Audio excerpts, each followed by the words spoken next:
행복한 안식일입니다. 다 같이 묵상기도 하심으로 거룩한 안식일 예배 시작하겠습니다. 다 같이 처찬미 21장 성도교 찬양에 부르시겠습니다.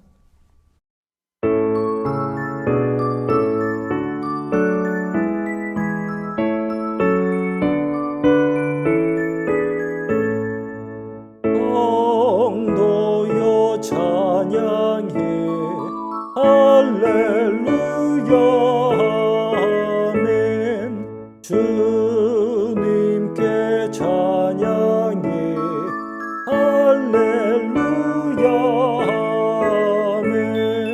주 보좌 앞에서 한 마음을 합하여 주의 찬양해 할렐루야 아멘.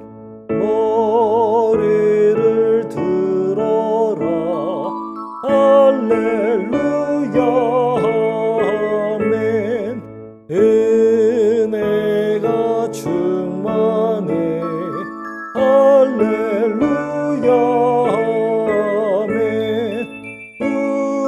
우리를 인도한 친구가 되신 주 그 사랑 찬양해 할렐루야 아멘. 주님을 찬양해 할렐루야 아멘. 생명을 주셨네 할렐루야 아멘. 찬란한 집에서 주 함께 살면서 영원히 찬양해 할렐루야 아멘. 제가 잠시 기도하고 시작하겠습니다. 사랑의 아버지 하나님, 우리에게 거룩한 안식일을 주시니 감사를 드립니다. 이렇게 코로나로 인해서 뒤숭숭한 상황 가운데서도 우리를 이날까지 보호하시고 인도해 주시고 지켜주셨으니 그 내리를 감사를 드립니다. 앞으로도 우리의 모든 삶이 사람의 손에 있지 아니하고 하나님의 손에 있음을 우리가 고백하는 안식일이 되겠사오니 주님, 우리의 믿음을 받아주시고 우리의 남은 모든 생애를 주님께서 책임져 주시고 인도하여 주시옵소서. 이 시간에 우리의 모든 마음을 다 합하여 하나님을 예배하겠사오니 아버지 하나님, 말씀으로 우리와 만나 주시고 성령 하나님, 우리와 감화 교통하여 주셔서 우리의 마음이 하늘에 닿을 수 있도록 주님 도와주시고, 우리 예수 그리스도시여 우리에게 은혜를 주시사 2000년 전에 이 땅에 계실 때 주님의 제자들과 함께 하신 것처럼 우리와도 영원히 함께 하여 주시옵소서. 예수님 이름으로 기도합니다. 아멘.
금과 눈물 씻어주네.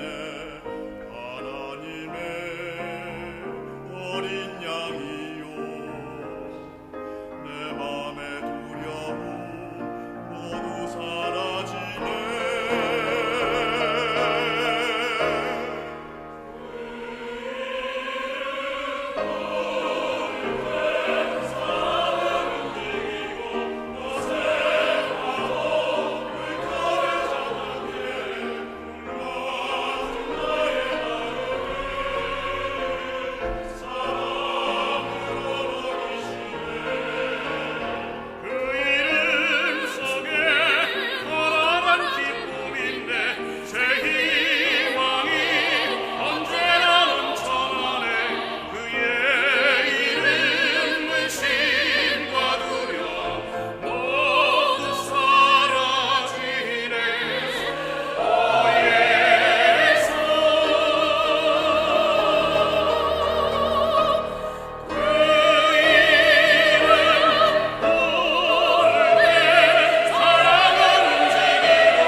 저희가 온라인 예배를 시작한 지 근 2달이 되어 가는 것 같습니다.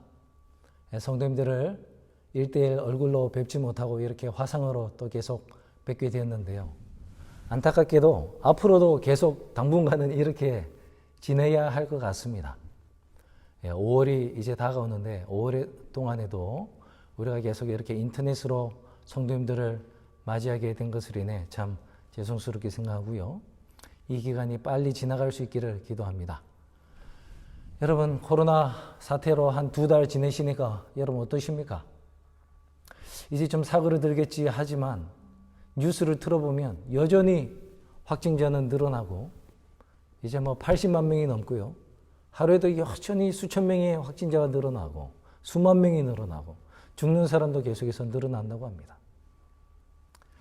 우리가 이제 병에 걸려서 죽는 거 걱정뿐만 아니라 이제 더 심각해지는 것은 우리 각자 개인마다 조금씩은 다를 수가 있겠지만 경제적인 어려움이 우리를 찾아오고 있는 것입니다.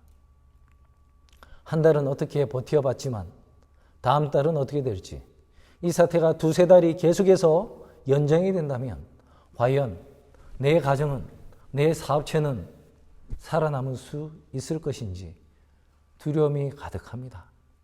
미래를 생각하면 막막하기 그지없습니다. 이러한 때에 우리에게 위로를 주는 것은 여전히 하나님의 말씀일 것입니다. 상황은 조금 틀리지만 2000년 전에 제자들에게도 죽을 것 같은 그런 상황이 있었습니다. 그 상황을 어떻게 예수님과 함께 헤쳐나가는지를 되돌아보면서 오늘 이렇게 커다란 정말 코로나라는 사태 앞에서 두려움에 처해 있는 우리가 그 해답을 발견하게 되기를 바랍니다. 다 같이 오늘 주제의 성구 말씀 마가복음 4장 35절부터 있는 말씀을 함께 봉독하시겠습니다. 마가복음 4장 35절로 40절에 있는 말씀입니다. 그날 저물 때에 제자들에게 이르시되 우리가 저편으로 건너가자 하시니 저희가 무리를 떠나 예수를 배에 계신 그대로 모시고 가매 다른 배들도 함께 하더니 큰 광풍이 일어나며 물결이 부딪혀 배에 들어와 배에 가득하게 되었더라. 38절 예수께서는 고물에서 베개를 베시고 주무시더니 제자들이 깨우며 가로되 선생님이여 우리의 죽게 된 것을 돌아보지 아니하시나이까 하니 예수께서 깨어 바람을 꾸짖으시며 바다더러 이르시되 잠잠하라 고요하라 하시니 바람이 그치고 아주 잔잔하여지더라. 이에 제자들에게 이르시되 어찌하여 이렇게 무서워하느냐 너희가 어찌 믿음이 없느냐 하시니. 이 말씀을 배경으로 오늘 저는 예수 믿음으로 천국처럼 지내보자 라는 제목으로 여러분과 함께 은혜를 받기를 원합니다. 이날 저물 때에 제자들에게 이르시되 우리가 저편으로 건너가자라고 말을 하신 분은 예수님이었습니다. 예수님이 야 오늘은 호수 건너서 저쪽으로 가자라고 제자들을 데리고 가신 것입니다. 그런데 거기에 가는 길에 무엇이 기다리고 있었습니까? 폭풍이었습니다. 폭풍도 그냥 폭풍이 아니라 엄청난 폭풍. 제자들이 한 번도 경험해보지 못한 폭풍. 자기들이 물에 빠져 죽을 것처럼 무서워하게 되는 폭풍이 기다리고 있는 곳에 누가 가자고 한 거예요? 예수님이 가자고 한 것입니다. 여러분, 예수님이 함께 하시면 폭풍도 비껴가는 그런 밤이 되어야 되지 않습니까? 예수를 믿으면 어떠한 시련과 고난도 없고 만사 형통하는 일만이 우리 삶에 있어야 할 것 같지 않습니까?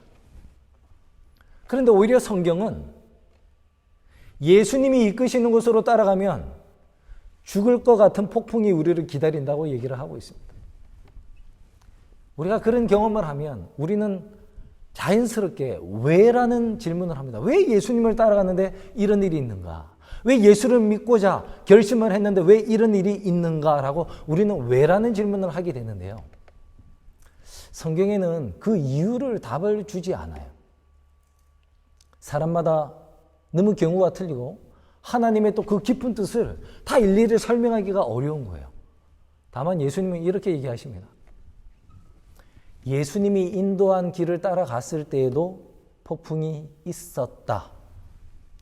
예수가 탄 배에 폭풍이 불었다. 예수가 타고 있는 배에도 풍랑이 일었고 예수가 탄 배에도 바닷물이 고여서 마치 사람들 눈에는 가라앉을 것처럼 무서웠었다. 그것이 팩트로 얘기를 하는 것입니다. 그래서 예수와 함께 신앙생활을 했을 때, 예수를 따라갈 때 폭풍과 큰 풍랑이 불 것이다 라고 얘기를 해주는 것입니다.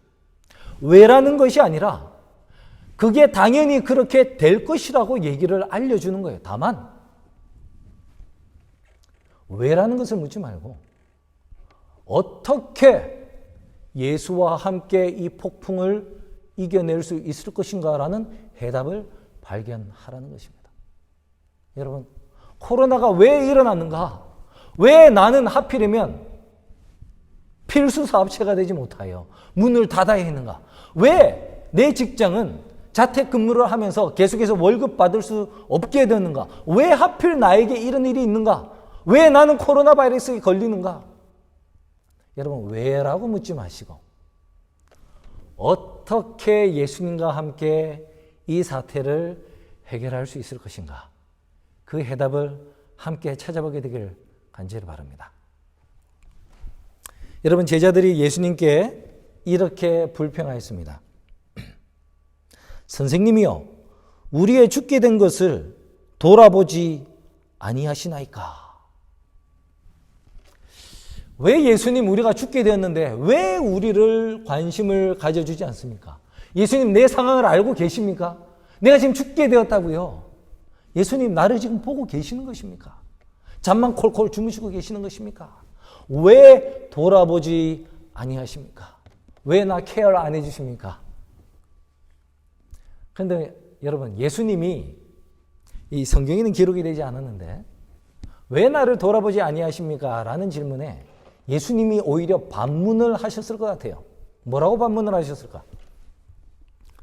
그러는 너희는 왜 이제서야 나를 깨웠느냐? 그러는 너희는 왜 이제서야 나에게 도움을 요청을 하느냐? 여러분, 그들이 언제 예수님께 도움을 요청했을 것 같습니까? 죽게 되었다고 생각했을 때입니다. 여러분, 바다에 폭풍이 불 때 1초 만에 갑자기 폭풍이 옵니까? 아닙니다. 저쪽 하늘에 번개가 치는 게 멀리서 보여죠. 축축 쿵쿵 소리도 막 들려요. 그리고 이쪽 하늘은 아직 이제 달빛이 있고 별빛이 있는데 저쪽은 시커먼 먹구름이 있어요. 밤에도 그거를 분간할 수 있을 정도로 그렇게 어둡습니다. 그게 저 멀리서 다가올 때 왜 그때 제자들은 예수님을 깨우지 않았을까요? 예수님 좀 더 주무시라고 편의를 제공한 것입니까? 아니죠. 제자들은 자신이 있었습니다. 예수님 제자들 가운데 최소 6명이 어부 출신이었다고 우리가 생각이 되거든요. 12명 가운데 6명이 어부예요. 잔뼈가 어릴 때부터 바다에서 굵은 사람들이에요. 전공으로 따지자면 목수이신 예수님보다 바다 일은 우리가 전공이에요. 그럼 예수님 도움이 필요 없는 거예요. 내가 한 것입니다. 누가 키를 잡을까요? 오케이, 네가 키를 잡고 돛대는 꽉 어떻게 하고 노는 누가 어떻게 접고 자, 가자. 그런데 안 됩니다. 와, 이런 폭풍은 처음 보는 거예요. 아무리 키를 잡고 돛을 붙잡고 노를 줘도 도무지 내가 이길 수 있는 풍랑이 아닙니다. 자기들이 할 수 있는 모든 지혜와 경험과 지식을 총동원하여 모든 일을 다 한 다음에 안 되니까 그제서야 누가 보이는 거예요? 예수님이 보이고 그제서야 죽게 되어서야 예수님을 깨웠던 거예요. 예수님이 안 도와주려고 한 게 아니라 제자들이 너무 늦게 예수님을 찾아온 것입니다. 여러분, 저는 이 모습을 보면서 이게 딱 우리의 모습인 것 같아요. 우리는 항상 어려운 일이 생기면 눈에 보이지 않는 하나님의 도움보다는 당장 내가 눈에 보이는 인간의 도움이 항상 우선하게 되는 경향이 있습니다. 여러분, 제가 몇 년 전에 중동부에 있을 때 그 에어포트에서 강사와 또 비행기로 오시는 성도님들을 모시고 야영장으로 오는 봉사를 한 적이 있어요. 그때 시카고에서 한 여집사님이 오셨는데 이런저런 얘기를 하다 보니 이분이 아주 최근에 저희 교회로 개종을 하신 분이라고 얘기를 하셨습니다. 그래서 저는 우리 교회에 오셔서 어떤 점이 달랐는지, 뭐가 더 좋고 개신교회 어떤 게 가장 큰 차이점이 있었는지 말씀을 좀 해달라고 말씀을 드렸더니 그분이 이런 얘기를 하셨습니다. 재림교회는 받은 빛이 너무 많고 축복이 너무 많고 사람들이 아는 것이 너무 많다는 거예요. 거기에 반면에 개신교회는 받은 빛이 없고 너무나 모른다는 것입니다. 그러면서 한 예를 드시면서 이 재림교회에서는 사람이 아프다 하면 뭐가 몸에 좋고 뭐가 좋고 뭘 먹어야 되고 막 이런 게 너무 많대요.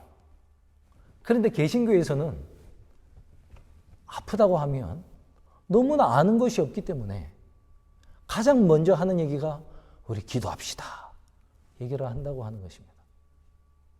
여러분, 이게 칭찬으로 들리세요? 욕으로 들리세요? 그분도 우리 교인이기 때문에 욕이라 하기는 좀 그렇고요. 분명히 칭찬은 아닌 것 같고 우리 교회가 나가야 할 그런 개선점에 대해서 한 가지를 지적해 주셨던 것 같아요. 여러분, 진짜 우리가 병에 걸렸다, 암에 걸렸다 하면은 무슨 얘기부터 나옵니까? 기도합시다 보다는 현미 먹었어요? 녹즙기 집에 있어요? 레몬 아침마다 드십니까? 어느 집사님 만나봤어요? 어느 장로님이랑 상담해 보셨습니까?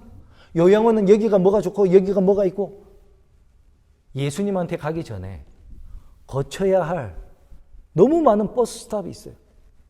그게 다 한 다음에 이것도 안 되고 저것도 안 될 때 예수님 찾아가는 거, 그게 우리의 현 모습이 아닐까요? 여러분, 코로나 사태가 있었습니다. 여러분, 예수님께 당장 쫓아가셨어요? 그래서 예수님을 믿는 그 믿음이 여러분에게 마음의 평안을 주시던가요? 아니면 코스코에 갔더니 다 팔리고 없을 줄로 생각한 휴지가 한 문큼 있어서 그거를 사고 집에 딱 왔을 때 그때 여러분에게 평안을 더 주던가요? 휴지입니까? 예수님입니까? 눈에 보이는 물과 휴지와 라면과 쌀을 재워놓은 그 창고를 바라보면서 여러분은 마음의 안식을 더 얻지 않으셨습니까? 재정적인 어려움은 어떻습니까? 재정적으로 힘든 일을 많이 겪으신 성도님들이 계실 텐데 텍스 리턴이 오지, 실업수당 얼마씩 나눠준대지, 트럼프가 성인 1인당 1,200불에 아이들은 500불씩 준대지, 또 여차하면은 팔 수 있는 현금성 유동자산들이 뭐가 있는지 다 살펴보고 그런 다음에 마음의 안식이 오셨습니까? 아니면 그냥 예수님 나를 책임져 주실 걸 믿습니다라고 기도했더니 마음의 안식이 왔습니까? 무엇이 여러분의 마음속에 안식을 주었습니까? 여러분에게 있어서 예수님은 몇 번째 카드가 됩니까? 쓸 카드 다 쓴 다음에 맨 마지막으로 쓰는 카드가 예수님이십니까? 아니면은 처음부터 유일하게 나는 예수밖에 없다는 카드를 사용하고 계십니까? 여러분, 어찌하여 이제서야 나를 찾아왔느냐라는 예수님의 말씀이 우리 귀에 들리지 않습니까? 이제서라도 예수님을 찾고 앞으로는 무슨 일이 있으면 반드시 예수님께 먼저 가게 되시는 저와 여러분 되길 간절히 바랍니다. 그렇게 할 때 예수님께서 제공하는 사람들과 사람의 도움과 정부의 도움이 진정으로 도움이 될 것입니다. 두 번째로, 제자들이 어찌하여 나를 돌아보지 아니하시나이까 라고 했을 때 예수님이 일단 바다를 잠잠케 하신 후에 제자들에게 하신 말씀이 있었습니다. 어찌하여 이렇게 무서워하느냐? 너희가 어찌 믿음이 없느냐? 어찌하여 무서워하느냐? 그들이 죽게 되었거든요. 그래서 예수님께서 어찌하여 무서워하느냐 이 말씀은 그들이 어찌하여 죽을 것처럼 두려워하였느냐 이런 말씀인 것 같아요. 그 다음에 예수님이 어찌하여 믿음이 없느냐라고 하셨을 때는 예수님이 제자들이 한 말과 비교를 해볼 때 어찌하여 나를 돌아보지 아니하시나이까 자리에 어찌하여 믿음이 없느냐 이 말씀이 온 것 같아요. 예수님이 제자들이 어찌하여 믿음이 없느냐 했을 때는 왜 안 죽을 건데 죽을 거라고 잘못 믿었느냐 이런 말씀이 아니라 이미 그 전에 왜 내가 너희를 돌보지 않을 것이라고 그렇게 생각하였느냐, 왜 잘못 믿었느냐 라는 얘기를 하신 것입니다. 즉 진정한 믿음이 있었더라면 그 폭풍 가운데서도 예수님이 주무시는 것 같이 보일지라도 예수님이 사랑하는 제자들을 뭐 하신다? 돌보신다는 것을 제자들이 믿었어야 했었습니다. 근데 그거를 안 했던 것이죠. 여러분, 지난 5주, 6주 동안에 미국에서 약 2,500만 명이 되는 사람들이 실직 신청을 했다고 합니다. 거기에 더 배나 되는 수많은 장사하는 사람들과 수많은 사람들, 전 세계인으로 따지면 얼마나 그 숫자가 많겠습니까? 그 수억 명 가운데서 과연 하나님이 나 이 한 사람의 개인을 신경 써 주실까요? 나의 이 속속이 이 사정을, 나의 이 어려움을 예수님이 과연 돌보실까요? 그렇습니다. 예수님은 돌보십니다. 세상의 70억 인구의 각자 머리에 머리털 수까지도 우리 천부께서는 다 세시고 아신다고 하셨어요. 예수님이 한 귀신 들린 사람을 만났습니다. 이 사람은 예수님께 와서 귀신의 목소리로 말했어요. 하나님의 아들이여, 나와 무슨 상관이 있습니까? 어찌하여 나를 괴롭게 하려 오셨습니까? 사람들 귀에는 예수님, 나랑 상관없이 나를 귀찮게 하지 마시고 나를 떠나주세요 라고 들렸습니다. 그렇게만 들렸으니까요. 그런데 예수님의 귀에는 또 다른 음성이 들렸습니다. 귀신 들린 사람의 본연의 목소리. 예수여, 당신이 정말 하나님의 아들이거든. 저를 이 귀신 들린 몸에서 해방시켜 주십시오. 저를 제발 도와주세요. 그 마음에서 외치는 소리. 사람들은 듣지 못한 소리. 그 소리를 예수님은 들으셨어요. 그래서 귀신아, 물러가라 라고 쫓아내 주셨습니다. 예수님 앞에 중풍병 걸린 사람이 지붕에서 이렇게 들것에 매여서 줄에 매달려서 내려왔어요. 성경에 보면 그 사람이 예수님 도와주세요라고 말을 하는 게 없어요. 예수님도 묻지도 않으셨어요. 제가 볼 때는 중풍병, 풍이 맞아가지고 언어 기능이 상실되었던 것 같아요. 입이 돌아갔든지 말을 못하는 지경에 어느 정도 있지 않았을까, 그런 추측이 듭니다. 그래서 말을 못하고 뭐만 하는 거예요? 눈만 이렇게 예수님을 쳐다봤을 것입니다. 그런데 정말 예수님이 사람의 속마음을 들으신다는 것을 우리가 알 수 있는 것이에요. 여러분, 보통 사람들 같으면 말을 못하고 그런 상황에 왔으니 사람의 속마음을 모르는 사람은 뭐라고 해야 됩니까? 아, 병 때문에 왔구나. 그래, 내가 중풍병 고쳐줄게 해야 되잖아요. 네, 여러분, 예수님께서 그 환자에게 가장 먼저 하신 말씀이 뭔지 아십니까? 소자야, 안심하라. 내 죄가 사함을 받았느니라. 아니, 병자가 왔어요. 근데 아무 말을 안 합니다. 그럼 당연히 병 고쳐달라고 알아들었어야 되는 거 아니에요? 그런데 우리 예수님은 정말 사람의 속마음을 들으셨거든요.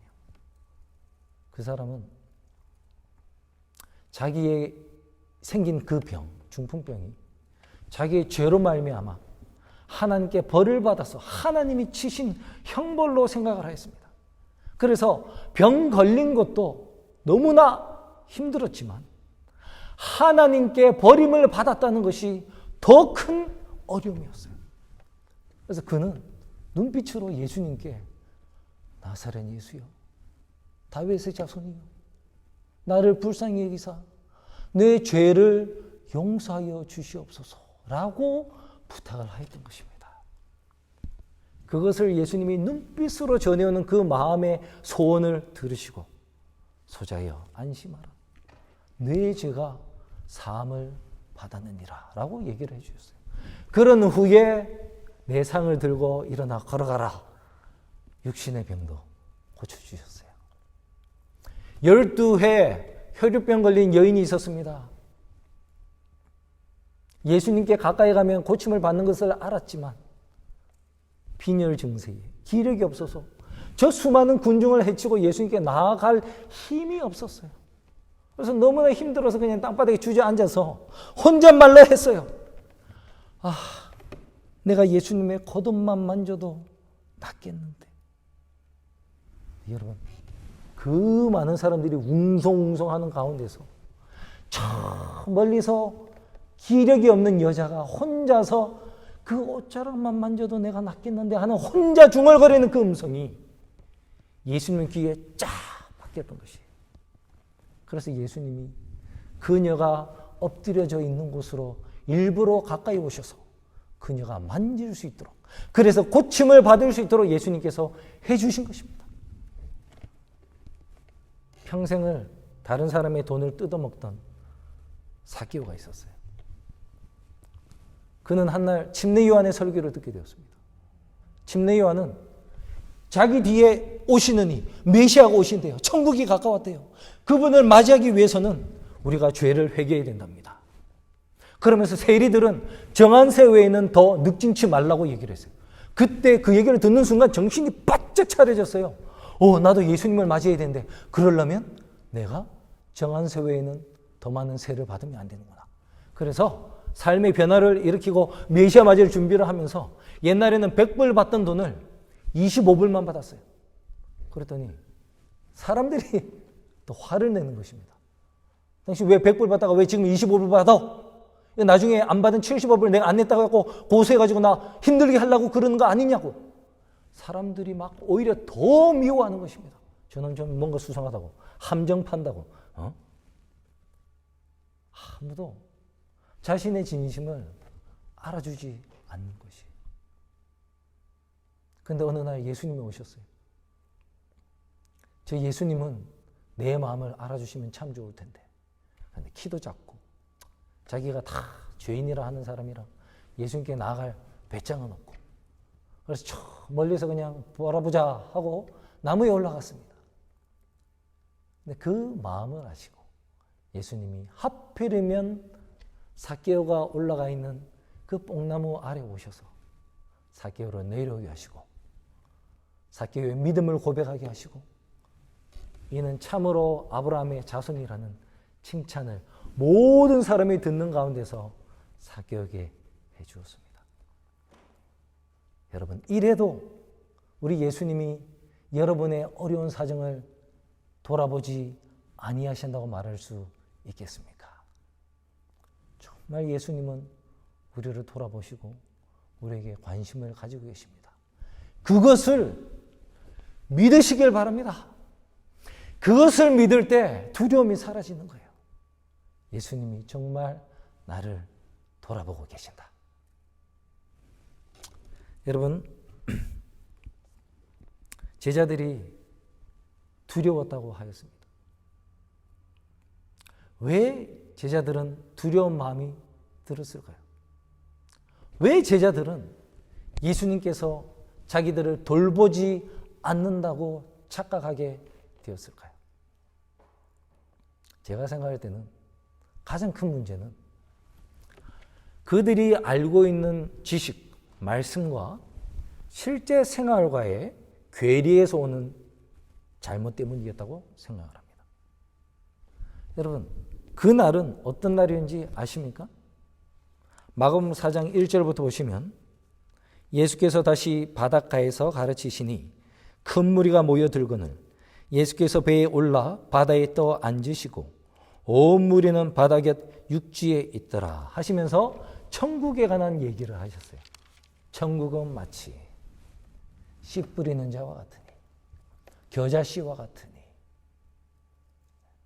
또 뭐 가루 서말 속에 섞은 누룩과 같으니 그물과 같으니 씨앗에 자라난 것 같으니 이런 추억 같은 마태복음 13장의 설교를 그날 하셨던 거예요. 그날 그 설교를 듣는 모든 사람들, 특별히 제자들은 정말 천국을 경험하였을 것입니다. 아, 그러한 변화가, 그러한 놀라운 일이 내 삶에도 일어났으면 좋겠다 했단 말이에요. 낮에는 천국이었거든요. 근데 그날 밤이 되니까 어떻게 되었어요? 지옥이 되었어요. 그런데 모든 사람이 다 지옥이 아니었습니다. 단 한 분, 예수님은 여전히 천국에 계신 것처럼 평안하게 잠들어 계셨거든요.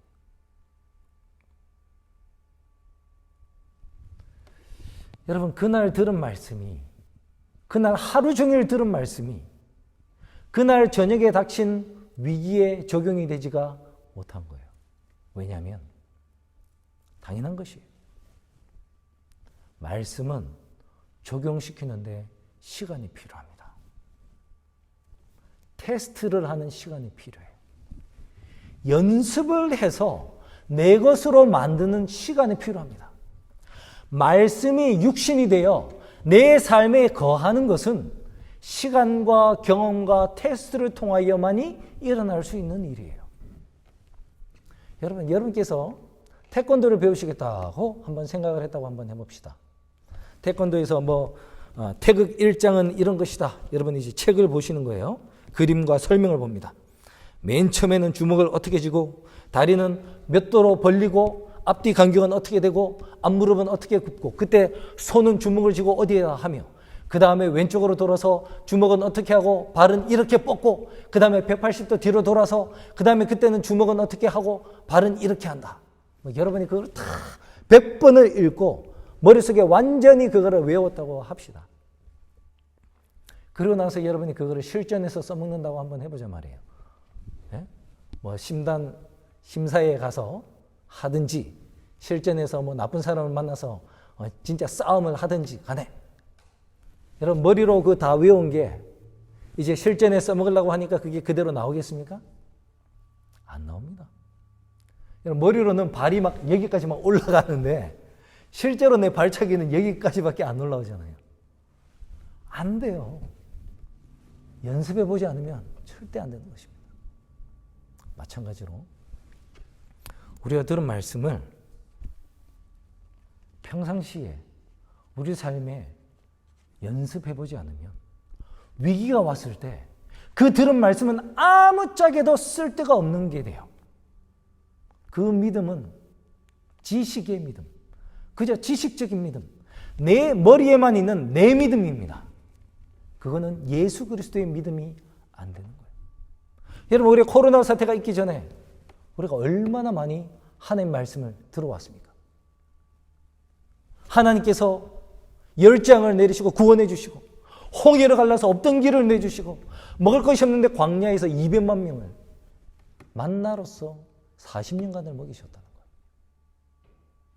거예요. 엘리야를 까마귀를 통해서 먹을 것을 주시고 과부가 기름을 붓는데 끊임없이 기름이 나오고 가루를 밀가루를 쓰는데 끊임없이 밀가루에서 가루가 나오는 거예요. 오병이어로 5,000명 이상을 먹이시고 이런 얘기 들어보셨잖아요. 오늘 말씀도 들어보셨잖아요. 예수님이 고요하고 잠잠하라 했더니 잠잠해졌다고. 우리가 처음 들었습니까? 말씀을 다 들었는데 왜 그와 똑같은 폭풍우가 코로나라는 폭풍우가 쳤을 때 저와 여러분은 이토록 불안해하고 두려워하는 것입니까? 말씀이 내 삶에 적용되지 않아서 그런 것입니다. 여러분 적용해야 돼요. 11조 하나님이 아무리 어려워도 하나님 거 먼저 내라고 하셨죠. 그러면 뭐 한대요? 차고 넘치도록 내가 부어주나 안 부어주나 시험해보라 하셨잖아요. 아이고 하나님 당장 다음 달 렌트 낼 돈도 없는데 먹고 살기도 빠듯한데 무슨 11조를 냅니까? 그러니 그런지 아닌지 시험해보라고요. 가난한 사람들을 도와주래. 이웃 사랑하기를 내 몸과 같이 하랍니다. 아이고 하나님 내가 도움이 필요합니다. 내가 도움을 받아야 할 대상인데 내가 지금 이 상황에서 누구를 도와줍니까? 흩어 구제하여도 부하게 되는 경우가 있다. 주는 것이 받는 것보다 복되다 하셨다고요. 그 말씀이 정말 그러한지 시험해 보셨습니까? 정말 여러분이 11조 내시고 하나님께 헌금 내시고 가난한 자까지 도와주고 그래도 여러분이 굶어 죽고 다음 달에 렌트비 못 내서 길거리 밖으로 내어 쫓겨지는지 한번 해보셨냐고요. 여러분 말씀을 통해서 기도 말씀을 들으시면 집에 와서 10분이라도 기도를 해야 돼요. 전도하라는 얘기를 들었으면 집에 와서 성경 구절 하나라도 카톡으로 누구한테 보내는 말씀이 육신이 되는 경험을 직접 해야 되는 거예요. 그리고 거기서 경험으로 여러분이 그거를 아셔야 돼요. 그러면 두려움이 없어요. 여러분 저는 코로나 전혀 두렵지가 않았어요. 경제적으로 말입니다. 두렵지가 않았어요. 왜 그런가? 저는 보스턴에서 캘리포니아 올 때 코로나보다 더 심했거든요. 풀타임으로 그렇게 살다가 잡도 없이 아무런 잡도 확정된 것이 없이 그냥 올 때 저는 이미 코로나 시작됐었습니다. 파트타임으로 지내면서도 여러분 하나님이 저희 5가정을 한 번도 어렵게 하신 적이 없어요. 여러분께도 제가 담대하게 드릴 수가 있습니다. 하나님은 여러분의 경제적인 어려움을 다 아시고 여러분이 하나님께 간구하시면 하나님 그 모든 문제를 해결해 주실 것입니다. 우리 인간의 눈으로는, 인간의 머리로는 아무리 계산해도 숫자가 절대로 들어맞지 않는데도 불구하고 하나님은 그것을 능히 해결해 주실 수 있는 능력의 하나님이십니다. 여러분, 경험하십시오. 이번 코로나는 어떤 면에서 저와 여러분에게 너무나 소중한 그런 기회입니다. 단 한 번도 경험하지 못한 이 상황 가운데서, 이 두려움 가운데서 사람이 아닌, 정부가 아닌 정말 하나님만을 붙잡고 하나님만이 나를 책임져 주신다는 것을 내 경험으로 정말 경험을 해야 하는 거예요. 이렇게 우리가 경험을 하고 나면 앞으로 닥쳐올 더 무서운 일들 가운데서도, 더 큰 풍랑 가운데서도 우리는 두려워하지 않고 이번에도 하나님이 나를 도와주실 거야.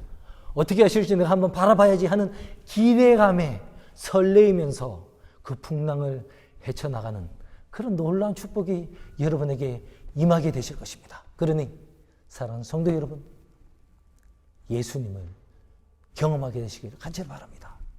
들은 말씀이 여러분 실제 삶에 적용되는 그 경험을 한번 반드시 해보게 되시길 간절히 바랍니다. 여러분, 감리교회 창시자인 존 웨슬리가 1700 정확한 연도는 제가 기억을 못하는데 여기 한번 보겠습니다. 1735년에 미국 조지아로 선교사로 이제 파송을 받았습니다. 그래서 가는 게 이제 배에 딱 타고 가고 있었어요. 그런데 그 가운데서 자기가 있었던 일들을 다 일기로 기록을 했는데 그 다음에 1736년 1월 15일에 작성한 일기를 하나 제가 읽어드리겠습니다. 7시에 나는 독일인들이란 모라비안 형제단이라는 교인들을 말합니다. 독일인들에게로 갔다. 얼마 안 있어서 나는 그들의 행동이 매우 진지함을 발견하였다. 그들은 영국인들 중 어느 누구도 떠맡기 싫어하는 다른 여행객을 섬기는 일들을 기꺼이 실천하는 겸손함을 보여주었다. 그들은 그것이 자신들의 마음이 자신감을 갖는 데 좋다고 믿고 있었고 사랑의 주님께서는 자신들을 위해서 더 많은 일을 해주셨다고 고백하면서 아무런 대가도 없이 봉사하였다. 누군가로부터 공격을 받는 것은 곧 그들의 온유함을 보여줄 기회가 되었다. 떠밀리거나 매를 맞거나 내팽개쳐쳐도 그들은 아무 일 없다는 듯이 슬며시 일어나서 자리를 떴다. 한마디 불평도 없었다. 그들이 자만이나 노여움이나 복수심을 모두 극복하였던 것처럼 공포심으로부터도 해방될 수 있는지 시험할 기회가 왔다. 그들이 예배를 시작해서 시편을 낭독할 때 바닷물이 뒤덮이고 큰 돛이 조각조각 찢어졌고 큰 바닷물이 우리를 이미 삼켜버릴 듯이 가판 위로 쏟아졌다.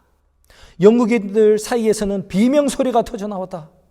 그러나 독일인들은 조용히 찬송을 불렀다. 나는 그 일이 있은 후에 그들 중 한 사람에게 물었다. 당신은 두렵지 않았습니까?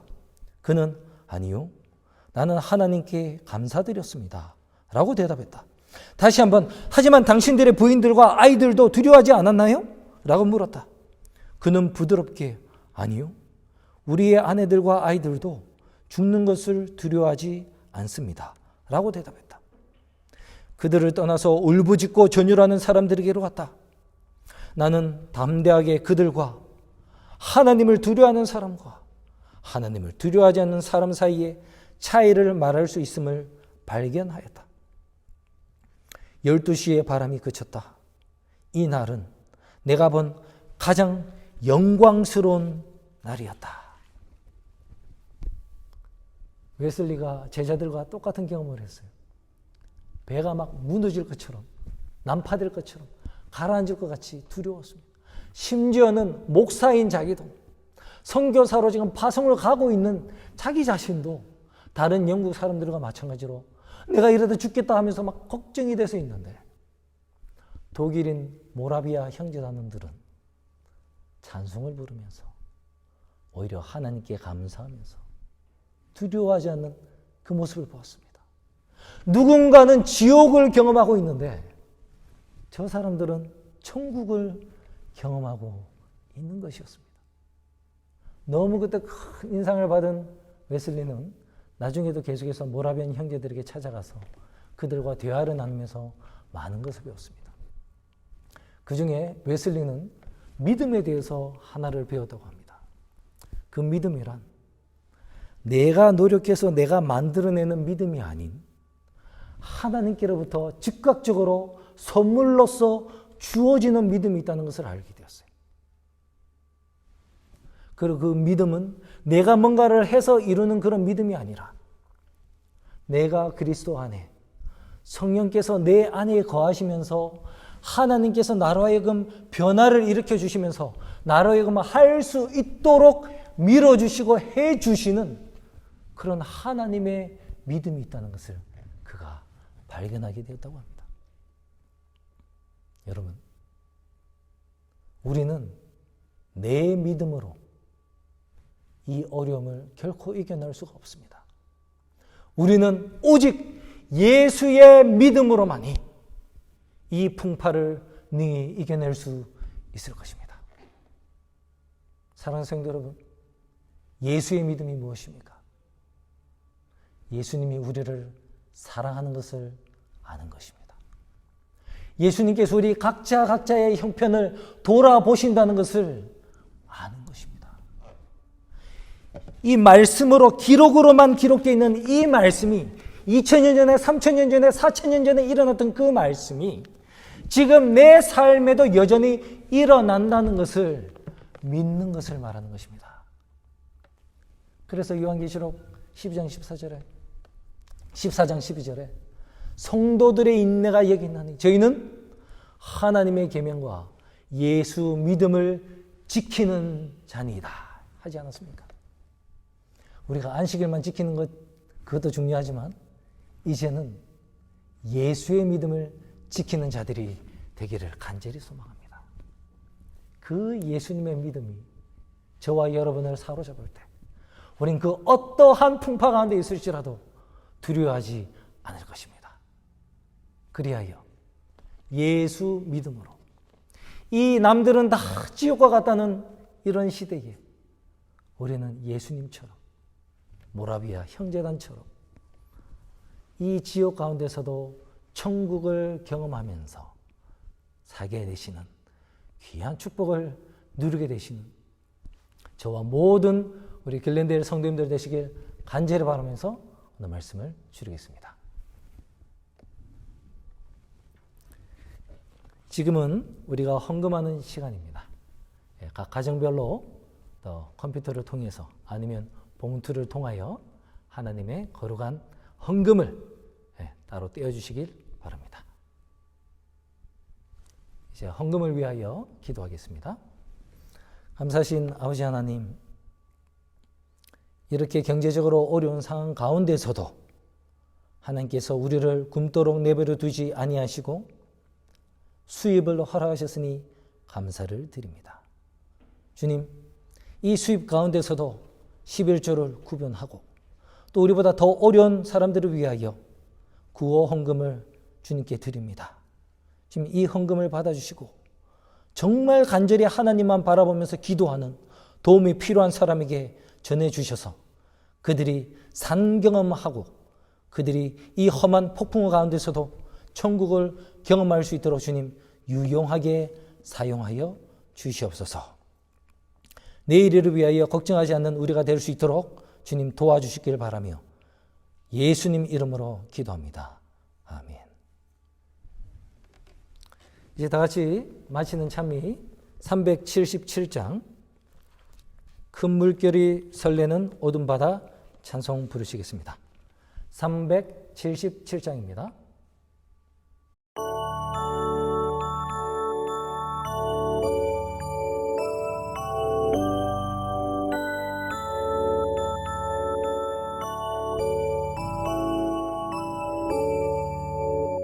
물결이 설레는 어둠 바다 저 등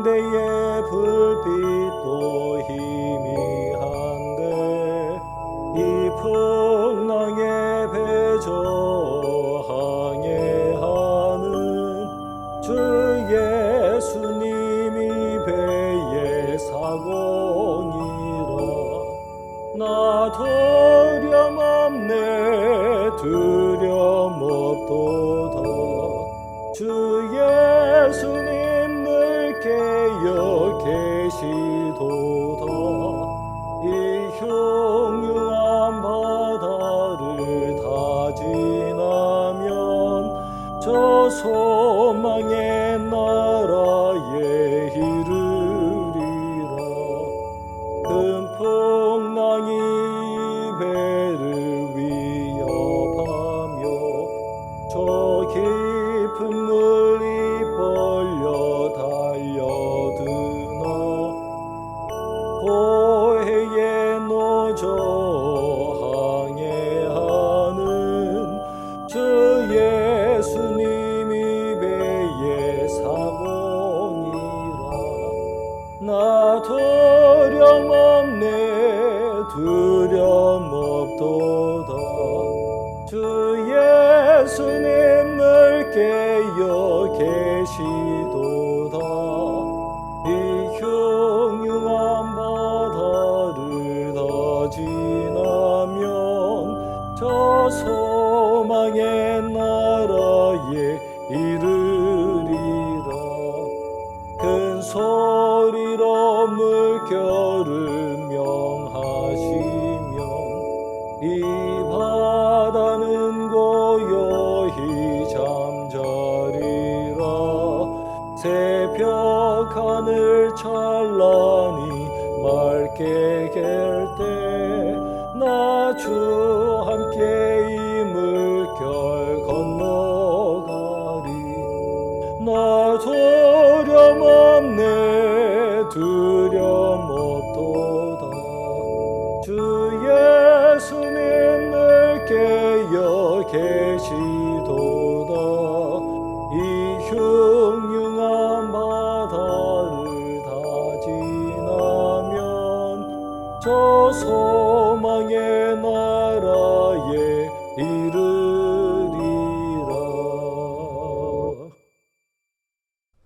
이제 마치는 기도 하겠습니다. 사랑의 아버지 하나님, 우리에게 산 믿음, 경험으로 얻는 믿음, 예수의 믿음을 허락하여 주시옵소서. 그리하여 이 지옥과 같은 시간을 지옥이 아닌 천국처럼 지내면서 살아갈 수 있도록 도와주시옵소서.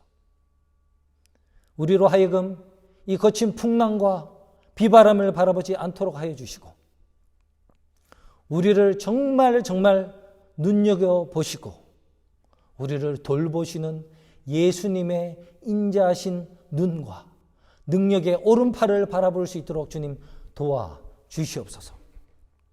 그래 우리로 하여금 사람이 아닌 하나님만을 바라보면서 산 믿음, 예수 믿음을 가지고 천국처럼 살 수 있는 축복을 우리 모든 글랜델 교인들에게 허락하여 주셨기를 간절히 바라면서 이 모든 말씀 능력의 구주 예수님 이름 받들어 감사하며 기도하였습니다.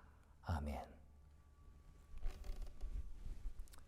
모두 남은 안식일 주님 안에서 즐겁고 행복한 안식일 누리시고 또 다음 주에 다시 찾아뵙겠습니다. 감사합니다.